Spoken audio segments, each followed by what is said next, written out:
Well, good morning. Welcome back. Good to see everyone again. And welcome. We are moving on to our next phase. So we just finished up our previous study on Colossians. And last night, I'm out of it. I was confessing to some people this morning, suffering from a little bit of depression. So we're jumping into Isaiah. We just left Colossians. We just left the New Testament, what it was like in the early church. Now we're in Isaiah, and we're in a time of just utter unrest. And in the middle of everything that happens in the Old Testament, Isaiah sits in the middle of all this. So remember that Isaiah is from the southern kingdom. And when he writes this, he's talking mostly to Judah. However, the events of both the northern kingdom and the southern kingdom happen in the middle of the book of Isaiah. Right? So our study is 13 different parts of this. Now, guys, if you're in a numerology, Isaiah is full of just tons of amazing, interesting facts. 66 chapters of Isaiah, 66 books of the Bible. X amount of generations from Moses to Isaiah, X amount of generations from David to Jesus. So the numerology that's embedded in Isaiah is amazing. Isaiah is also one of these weird books where you see lots of poetry, you see lots of history, tons of history, and then obviously what we know from a New Testament perspective, mostly because of the Christmas story, is we know about the prophets. Right? So Isaiah kind of brings all of this together. Today we talk about chapter 1. We talk about how God confronts his people. Now, we actually don't know who writes the first 6 books of the book of Isaiah. You actually don't see the prophet at all until chapter 6. We'll get into that next week, right? But here we are in chapter 1. God comes to the people. God directly speaking in Jerusalem is saying, y'all have left me on the fail, right? So he slammed them. So we get into this a little bit today. And then I wanna have us pay attention to what's highlighted in blue. Because Isaiah is throughout the entire book over the next 13 weeks as we unpack this, right?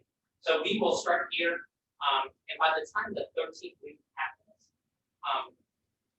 that's the second week of December. So we finish up right before the Christmas season.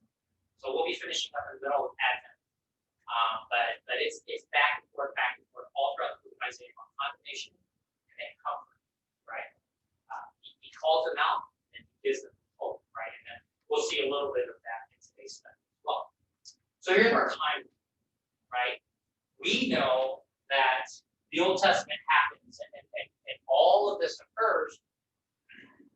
And they've been in covenant with God since the wilderness in the desert, right? So lots happened, right? There's the Exodus that happens, right? So the period of the patriarchs over to Abraham, Jacob, period, is all gone. They go into exile. They leave the wilderness, right? They go into conquest. There's the time that the judges, and then the monarchy begins. And then halfway through all of this, in the Old Testament, the monarchy begins to fail. Right? The tribe system, the 12 tribes, it's not happening well. Right? What was supposed to be 6 and 6, was supposed to be 12 independent tribes that act as one nation, are starting to fail. And then you end up with what we call the 10 lost tribes up north, and then the 2 Judean tribes south. Now, Judah is the most important part because the 2 southern kingdoms, the 2 southern tribes of the south, are where all the prophecies of Jesus come from, right? But we're lost in this. People, remember, they wanted a king. They demanded a king. They wanted David. So they got David. And who was David's son? They got him. And then who was after Solomon? And then after that, you got tons of kings. As the kingdom split, you got your northern kings and your southern kings, right? You had your unified kingdom. We go into the divided kingdom. And then all goes in. Then we start, and we're in the middle here as we go into the book of Isaiah. Right? So we have 4 sections for today. This book is going to be a lot of just straight up scripture reading. So we just kind of exegete a lot of this. So I'm just going to kind of go 1, 2, 3, and 4. So if I can, John, I'm going to have you read section 1, which is in black here on the left. Kyle, if I can have you read section 2, which is going to be verses 5 through 9. Michael, I'll have you read section 3, which will be on the left side, which will be verses 10 through 13. And then Anthony, you can take section 4, which will be verses 15 to 20, right? So on the next screen, right, Michael, you'll be on the left side of the name. And then if you can start right off with the vision, John, please. The vision concerning Judah and Jerusalem that Isaiah, son of Amos, saw during the reigns of Uzziah, Jotham, Ahaz, and Hezekiah, kings of Judah. Hear me, you heavens, listen, earth. For the Lord has spoken. I reared children and brought them up, but they have rebelled against me. The ox knows its master, the donkey its owner's manger, but Israel does not know. My people do not understand. Woe to the sinful nation, a people whose guilt is great, a brood of evildoers, children given to corruption. They have forsaken the Lord, they have spurned the Holy One of Israel, and turned their backs on him. Why should then I'll stop that. What is the tone here through verse 4? So for those of you who can't see it, Kyle's giving us his thumbs down. Accusatory. What else? Condemnation. Right? Talk to me about that. I reared children and brought them up, but they have rebelled. How would you feel? Children ever do anything are against what you and Kansas Only right if you look.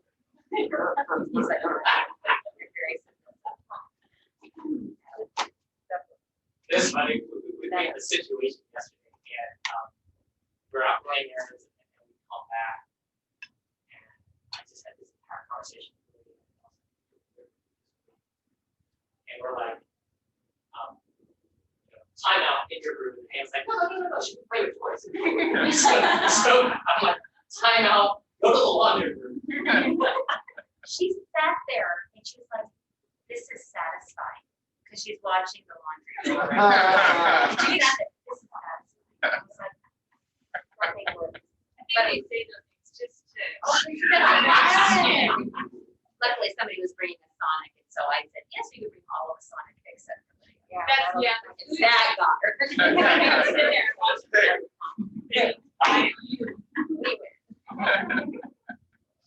But I know the Old Testament hits me a lot more, like, because the Old Testament to me is like parenting, right? You instruct, you love, you correct. You instruct, you love, you correct. There we go, there we go, there we go. Oh gosh, I was like, the teenage years, I mean, like, we're in trouble in this California. Especially the girl. but this is what we have, right? So we have, let's go back a couple slides to the timeline. Think about this from God's perspective, right? We're looking at from the Exodus here, we're talking about 700 years. You give roughly 20 to 25 years per generation. You're talking about 35 to 40 generations. God tries, not tries, not tries, not tries. Generation after generation after generation rebel against it. We'll get to some of the specifics in verses 10 to 13, right? And then he says, read that second part that's highlighted, John. They have spurned the Holy One of Israel and turned their backs on it. Right. Yeah. I mean, so look, the author should be very. Not only do you rebel, you turn your backs on it, right? Now remember that we were talking about here is covenant. We're not talking about they have been called, they've been set apart. There is a covenant, a legal binding contract between God and the people of Israel. The closest thing that we have is the covenant. But this is not just that. This is with the entire people. So they have a covenant with God. They are the people of God, called apart, set apart. Right? And so and he condemns them here. He's saying, no, you have turned your back against me. So Judah broke the covenant repeatedly, and God brought legal charges out against them through this process. So when you guys read the prophets, when you guys read Micah and Hosea and here Isaiah, this is God talking to the prophets and literally telling them, look, we have a covenant. You have broken this contract, you have broken this covenant, you have broken this law. Right? So when you hear the condemnation, I want you to think about this. In a covenant lawsuit, a prophet acted as a prosecutor representing God. Over and moving forward through all the prophets, both the major and the minor prophets. The prophets are acting Delicious. Second, Kyle, you read I should be more. Delicious. Both that is injured and your whole heart is afflicted. From the sole of your foot to the top of your head, there is no soundness, only wounds and welts and open sores, not cleansed or bandaged or stewed with olive oil. Your country is desolate, your cities burned with fire, your fields are being stripped by foreigners right before you, laid waste and overthrown by strangers. Daughter Zion is left like a shelter in a vineyard, like a hut in a cucumber field, like a city under siege. Unless the Lord Almighty had left us some survivors, we would have become like Sodom, we would have become like Gomorrah. well, first class. My first thought was like a hut in a cucumber field, but I read it like with two T's, so like imagining Jabba the Hutt having vegetables. Like, I know that's not what it meant. So Kyle's in Tatooine. Yeah. I mean, it's terrible. That's verse 7 right here. Your country is desolate. That's not. Yeah. Kind of more the same as the first 4 verses. Whenever I hear them broken down like that, I think about the story of the son who rebelled. He had 2 sons. Prodigal son. Prodigal son. You know, like the first is the prodigal son at the beginning, and the second is the prodigal son. You know, when he's like he picks slops. Like this is as low as you're gonna get. You know, there's nothing you can't fix your hurts. So for those of you sitting here with Bibles open, and those of you looking on screen, what does this look like? Look at the meter and look at the way the structure is tabulated. What does that look like?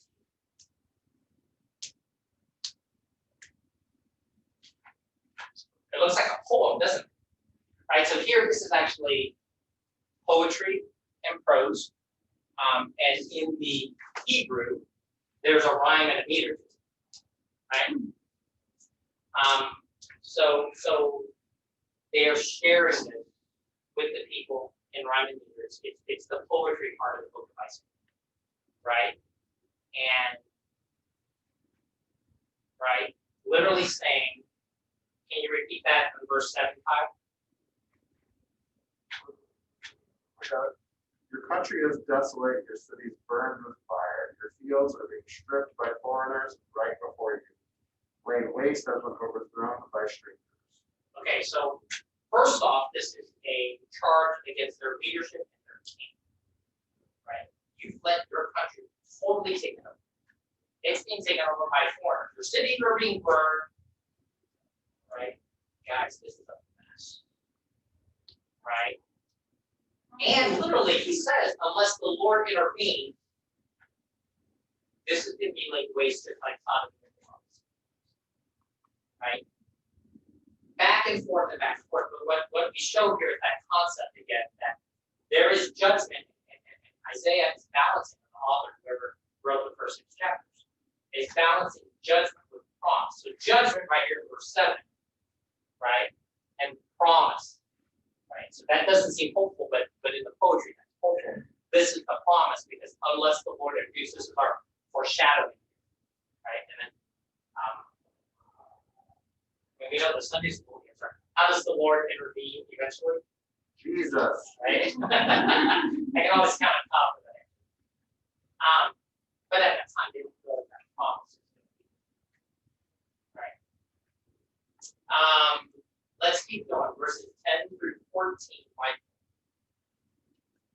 Hear the word of the Lord, you rulers of Sodom. Give ear to the instruction of our God, you people of Gomorrah. What are your multiplied bread sacrifices to me, says the Lord. I have had enough burnt offerings of rams and the fat of fed cattle, and I take no pleasure in the blood of bulls, lambs, or goats. When you come to appear before me, who requires of you this trampling of my courts? Bring your worthless offerings no longer. Incense is an abomination to me. New moon and Sabbath, the calling of assemblies, I cannot endure iniquity and the solemn assembly. 13. 14. Oh, sorry. I hate your new moon festivals and your appointed feasts. They have become a burden to me. I am weary of bearing them. So he jumps right in at verse 10. And he calls them, dude, you guys are like Sodom and Gomorrah. We know that God in Genesis just destroys Sodom and Gomorrah. And then he uses two very specific analogies. He calls the rulers of the people like Sodom. And he calls the Israelites themselves, you people, are like Gomorrah. Okay? And then what does he say in the bulk of the verses here? So why hold into two sections that are highlighted, right? What do you see there that is just that God is just tired Of their, I guess, hypocritical offerings that they bring. Just that he doesn't want them anymore because they don't meet. But wait a minute. Didn't God command for these offerings? Do you guys remember earlier in the Old Testament that God said you are to offer this, this, this, this, this? Right? In my Bible, it says he calls them vain offerings. Vain. So they're not bringing the offerings to actually, so the way that would make sense to me is that they're not bringing them for God, but they're bringing them for themselves. It's become legalistic. Like he gave them a way to try to cover sin through those offerings until Jesus comes, but it just becomes that legalistic mentality of like, okay, now we're going to do this for this.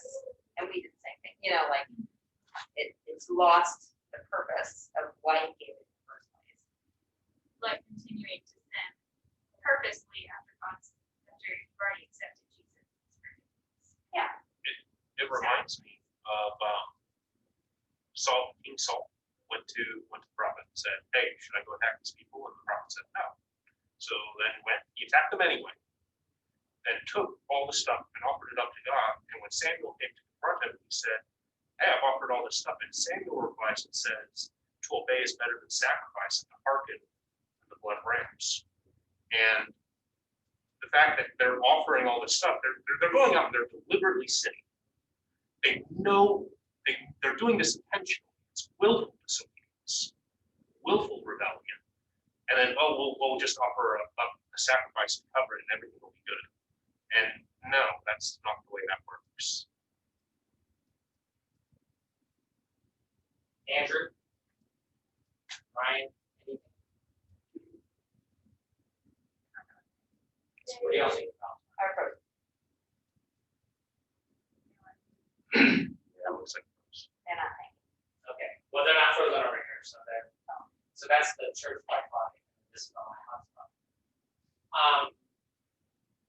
How similar is this to people that, Monday through Saturday, they'll do whatever they want, and they'll forget about the Lord. And then Sunday, they think that by coming to church, all sins are forgiven. Right? So maybe God's mad at them. They're just using it. Maybe God's upset that you're putting up these sacrifices because you think that killing a dove or a cat or a bull or a sheep is just going to give you forgiveness and repentance. Right? Now, I had asked earlier, did it equal this? Right? And the answer obviously is yes. Because Leviticus, chapters 1 through 7 of Leviticus, it's very, very clear, right? You offer these, and then if you're from these families, you offer it this way, and then, these speak, you offer it this way, and for these sins, you offer it that way. So Leviticus 1 through 7 is very, very about what you offer and how, including the bulls and the lambs and the goats. verse 11. There's no such thing. I've never heard of a new moon feast in the Old Testament. There was a pagan thing, wasn't it? That was big. You Because go. it's in there. They mention the New Moon feast, but they mention it in a not so positive light. Don't participate in that. Bravo. So yeah, you don't see anything but a new moon feast. You do hear things about certain types of harvest festivals, right? That is in Chronicles, that is in Leviticus and stuff like that, but there's actually nothing. That's absolutely taken and something taken from all of the polytheism there in Mesopotamia. Right? So like the pagan gods of Mesopotamia, what they usually think is, you know what, I did something incorrect. I probably did the incorrect ritual, or I did the incorrect prayer. I overlooked some word, or I did the wrong worship process. And here God's saying, I'm not offending you. That's no formula that you say these prayers. And here, starting in Isaiah, is when we start really, we see a little bit of it in Samuel, right? We see, parts of it in the other prophets. This is where we really start seeing God say, no, I don't want just that. God's telling his people, Israel, I am not a vending machine. You don't burn a dove and get repentance. Ann and I were talking earlier this week about how hard it is. It's like there's so many stinking laws. People get so tired of following all these rules. And after a while, just think about this, after 700 years, you don't even know what rules to follow anymore. Burning a lamb. You're slaughtering a 1-year-old lamb, like it says. The most unblemished one that you can find, that's a male lamb, right?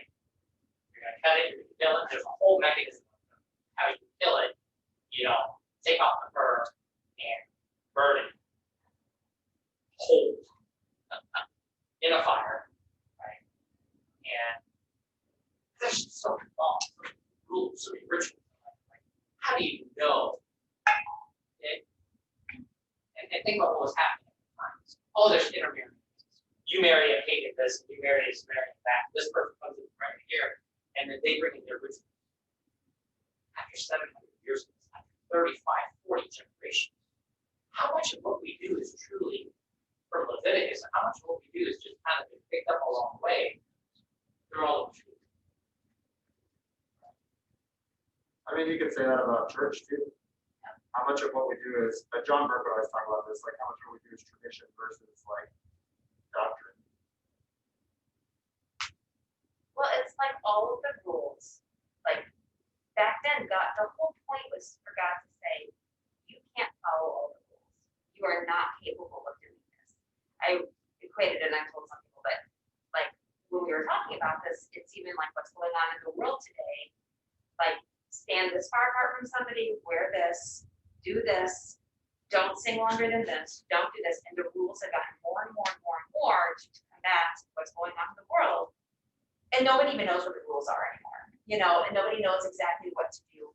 And so we're all getting bogged down with the rules, and it's creating dissension between people. People just give up, and then it's a sense of rebellion. And that's what happened with the Israelites when they had all these rules to follow.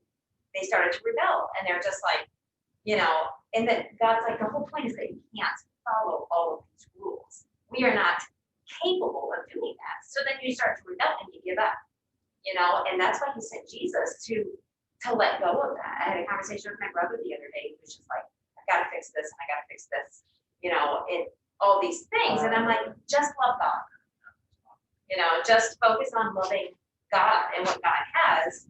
And that covers a multitude of sins because we can't follow all of it. We can't. And the point is that we don't have to. Like, yes, our obedience will come out of that, but Jesus covered all of those rules, all of those sacrifices have been done now, And so it's just hard though. We still get in that mentality of rule. It's very legalistic. We still have that. I still have that legalistic mentality many times. Well, and I think that's was the big difference between the other God that all of the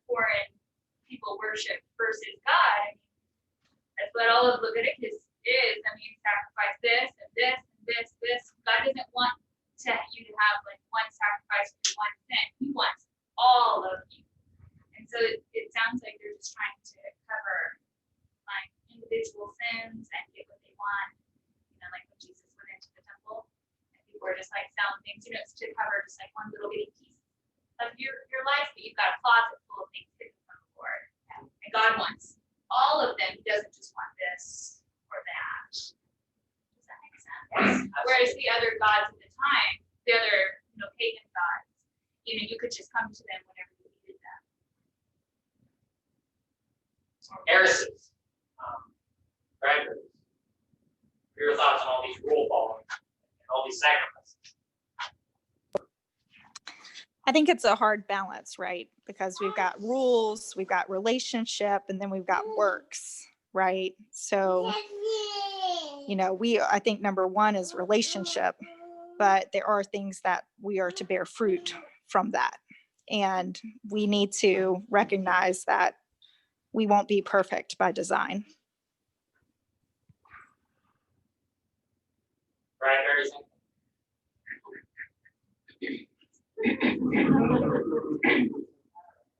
So I'll be honest, we're trying to hear, but we can barely hear the whole lesson. Oh, sorry. I don't know if it's a Wi-Fi signal on our end or what. Andrew, anything?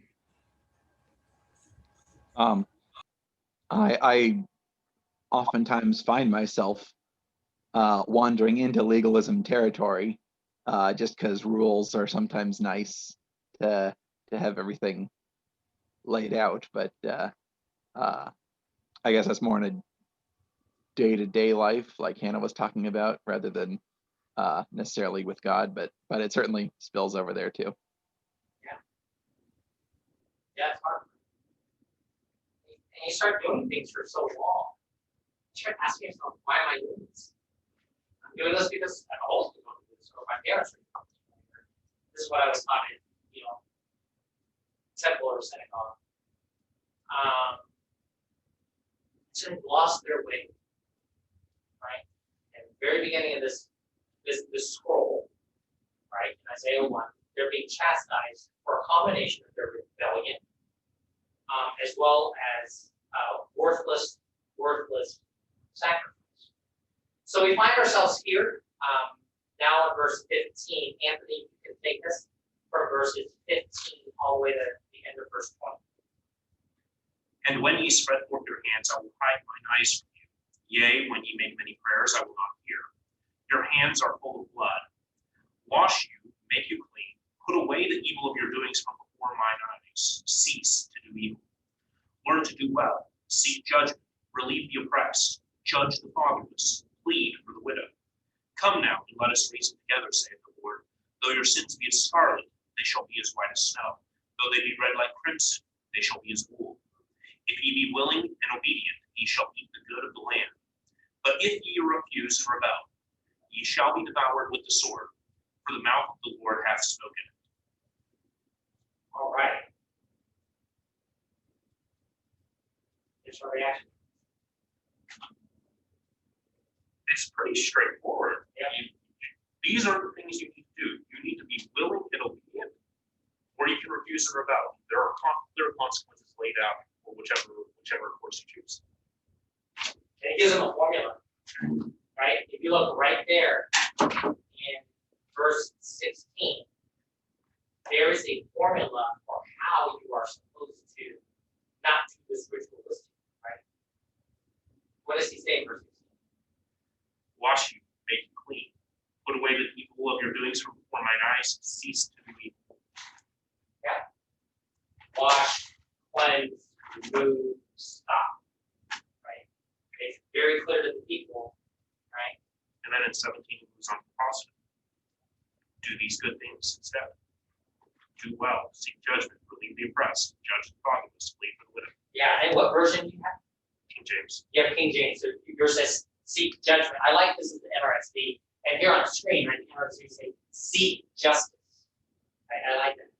Who else? What other versions do we have? The ESV says bring justice to the Father. Bring justice. I like that.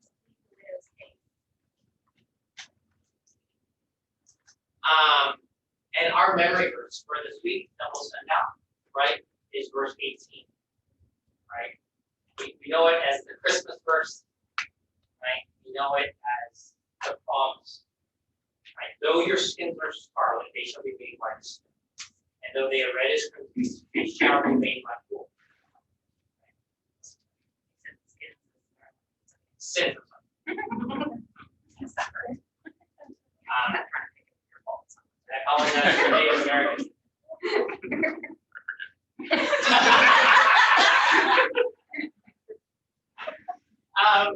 So you know, let's take a step back and look at the first, you know, this first chapter in relationship to everything, right? So remember, they're in Jerusalem, and you know, he's saying here in chapter 1, unfaithful Jerusalem, right? Unfaithful people, you Judeans, you Israelites are, you guys are lovely. And look at my little graphic at the bottom. Jerusalem is on the line, right? So we'll see the call of Isaiah chapter 6 next week, right?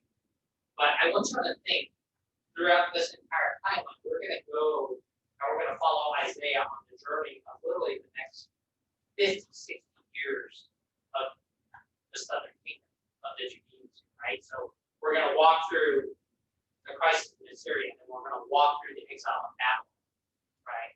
So we're going to see all of that. And then just as a reminder, right? This is our memory verse for this week. We'll send this out, right? Though your skins are like scarlet, they will be as white as snow. Though they are red as crimson, they shall be. And then next week, we'll talk about how Isaiah is actually called out and sent, his calling and what he is commanded to do, you know, throughout all of this.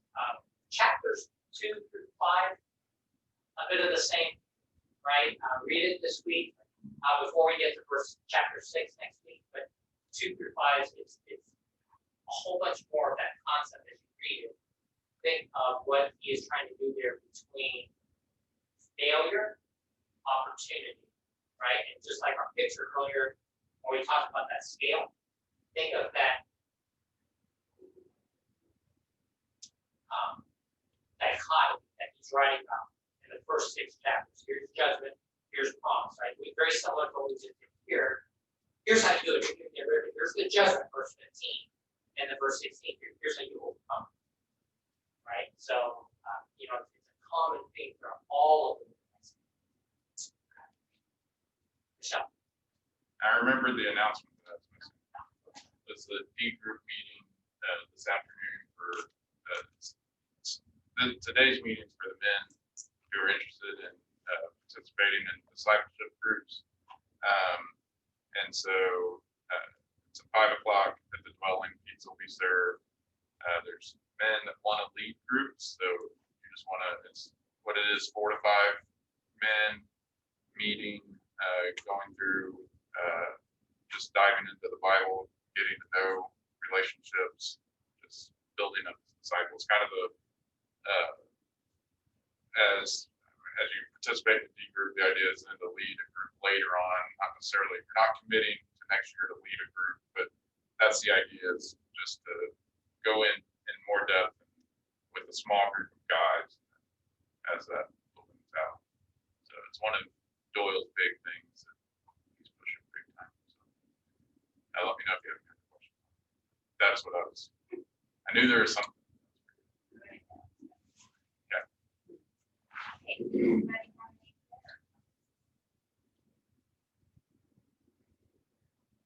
have one for apartment shopping this week. We still in November, and the landlord wants it out. So we are not having much success right now. So and then my work friend has cancer. She's having surgery. How's that with COVID and stuff? Apartment shopping? Is there limits on We have to schedule the tour, and then some places are like, we're not touring. Yeah. Here's a virtual video. I don't want a virtual video. I want to go there. So I'm sorry, when did you release that? In November. So we literally have like 6 weeks to find a place. There's one place that we're really interested in. We're walking it tomorrow, but the unit's not available until the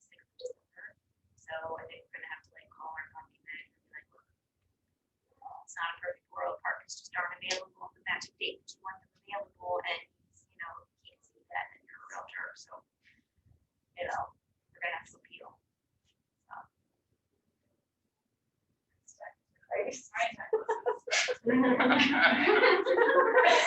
So you don't lose.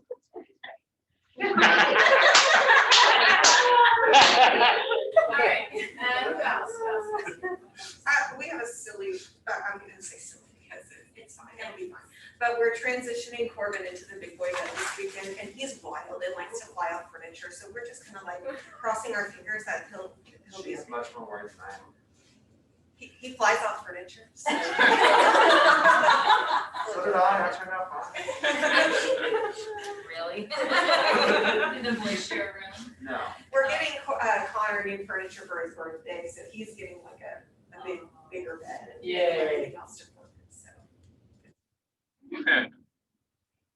Great for me, because I have to put together. We're all very close.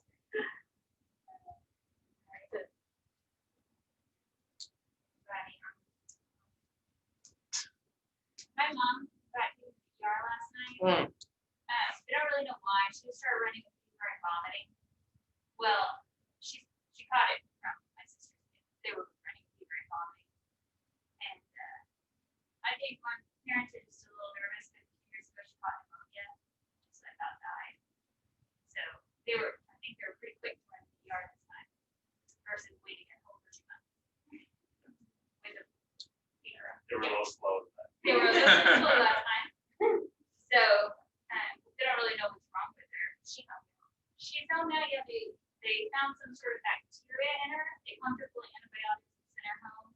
I think they're just kind of nervous. They both work with elderly people. That could be a big deal.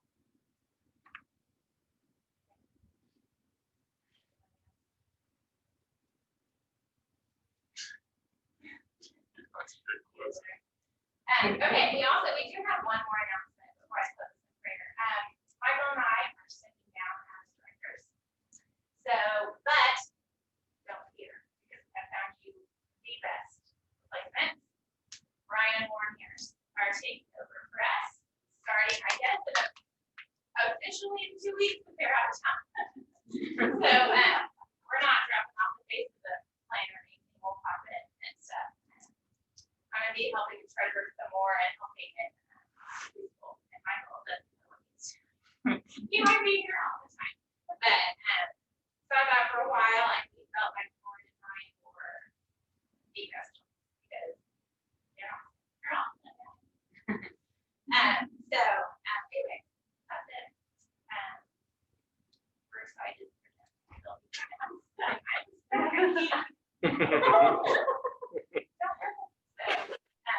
Okay, so I'll, unless anyone has anything else to add or say. And thank you for all that you guys have done.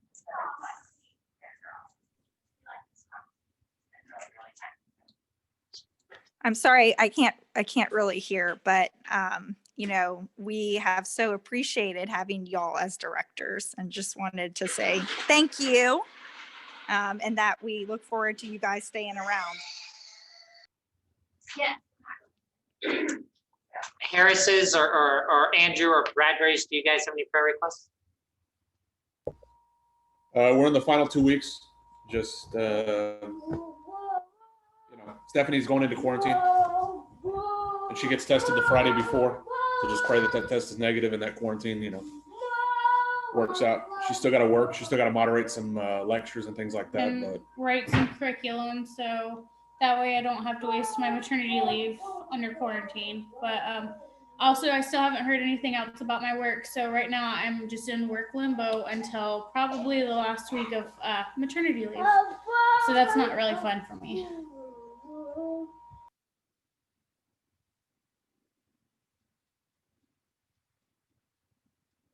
Good.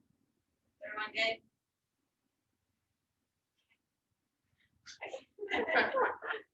I'm free.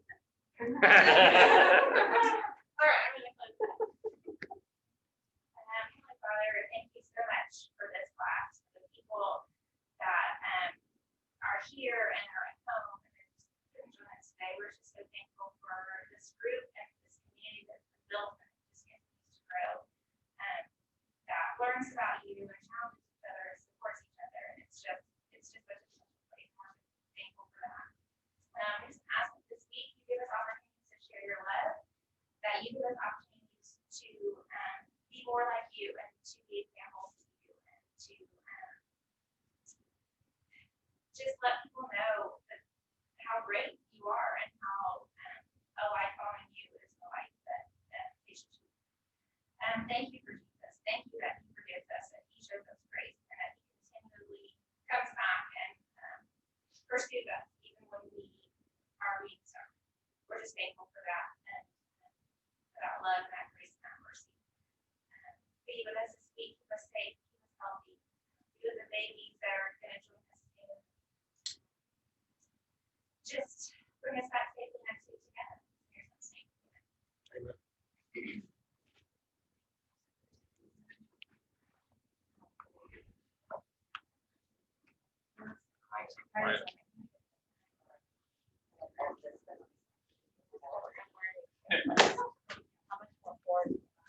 How are the PCs doing?